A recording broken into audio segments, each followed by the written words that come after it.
When we think about getting healthy, we tend to think about our diet and our workouts. But what if the cleaners under your sink, the air in your home, and your personal care products are impacting your energy and your hormones just as much as your food? Today, we're applying our do the next thing principle to the toxins in our environment without the anxiety. We are moving to the third of our four pillars of health stewardship, and that is the toxins pillar. Now, this can become a rabbit hole when you begin to research toxins, and it can get overwhelming pretty fast as you learn about endocrine disruptors, phthalates, PFAS chemicals, and how many products have these things in them.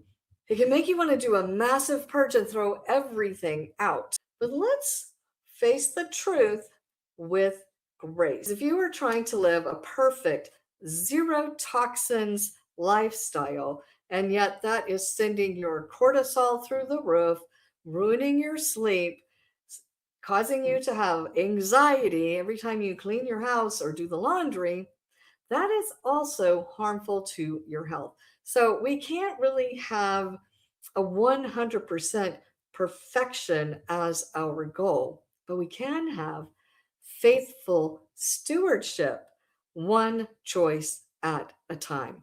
This is what we want to aim for. Why does this matter? Well, let's think about that. We're going to think about the body um, as a bucket right now. So I've got our bucket here. And God, in his amazing design, created our bodies to be able to process out toxins and wastes through many various elimination pathways. Have you thought about how many toxins we're encountering every single day in our modern world? What happens when we're putting in more toxin than our body can process? The bucket is eventually going to fill up. The toxic load can begin to spill over, contributing to inflammation, brain fog, hormonal issues, basically all the things that cause our health to decline. If you would like to look into this more yourself, I've written many articles on my Substack in the toxins category, and I will link to one in particular, my most recent article called The Truth About Toxins in Your Home. And you can use that as a starting point to do your own research. And I highly, highly encourage you to do that. Let's look at how we can begin to reduce our toxic load without losing our minds and stressing ourselves out. We're going to break it down into super simple, highest impact, lowest effort swaps based on the Elizabeth Elliot principle that we talked about last week to just do the next thing. So I've got three categories or three tiers. We can do one tier at a time. So the first one is, what do you breathe and drink? So we'll start with the water. You can just make a simple swap to begin to have your water, drink water out of a stainless steel or glass water bottle instead of plastic. So let me talk about the air that we breathe and air fresheners that are one of the many things that contribute to the air in our home being potentially more polluted than the air outside. Do you use plug in or spray air fresheners? A super simple thing, if you are using that to begin to reduce the toxic load in your home, would be to go around and unplug those or take the spray bottles if you use a spray and just put them away somewhere.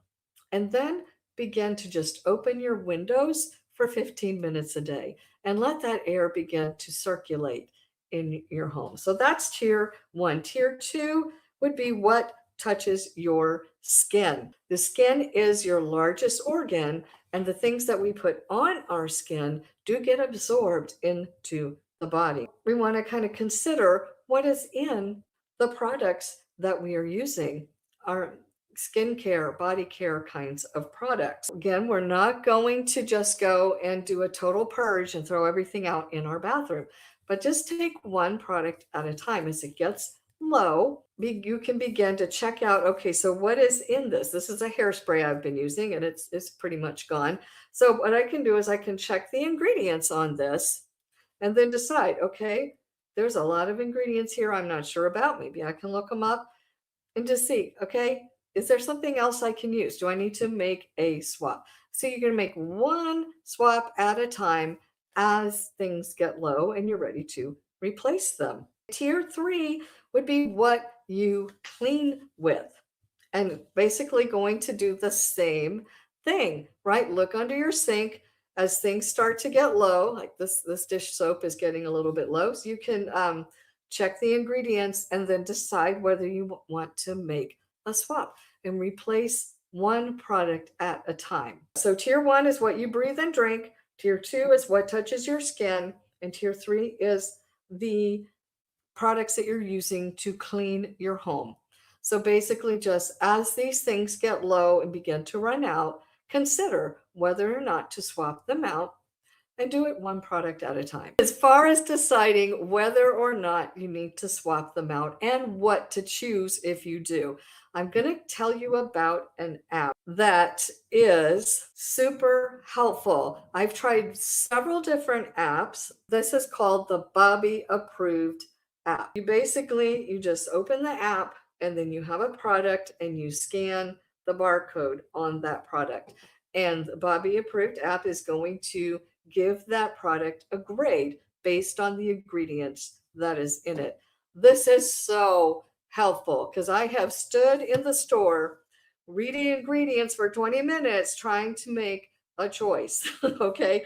And that is frustrating. It's overwhelming. It adds to stress. So you can use an app like the Bobby Approved app, and that will do that heavy lifting for you. And how amazing is it that there is somebody, maybe it's a team of people, that has already checked out the ingredients in these things and given them a grade to help you know what's the best choice that you can make based on what's in the store where you are.